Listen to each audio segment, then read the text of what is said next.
Hello les couples, on se réjouit de vous retrouver dans cette newsletter en plein carême. Avec Basile, on se disait qu'on avait envie de vous redonner un peu ces 3 P, les 3 P du carême qu'on a l'habitude d'entendre, le P de la prière. On se demandait si c'était pas bon de faire le point. Est-ce que vous avez réussi à prier depuis le début du carême? Est-ce que vous avez prié, vous vous êtes tourné vers le Seigneur en couple, à deux ou en famille même, avec vos enfants?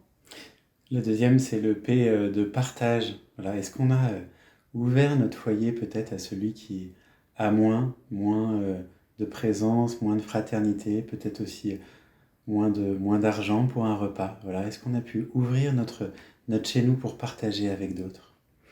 Le troisième P, c'est la privation. Ça me rappelle d'un de nos enfants qui avait très envie de se priver et qui nous avait expliqué qu'il avait trouvé de quoi il allait se priver pendant le carême et il nous avait dit qu'il allait se priver de la messe.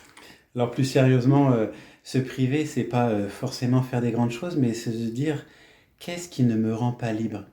Et qu'est-ce que je peux simplement par amour remettre au Seigneur pour être plus libre davantage avec lui et à l'écoute des autres? Bon, 3, mais jamais 304. On avait envie de vous rajouter le P du pardon, car il nous tient à cœur.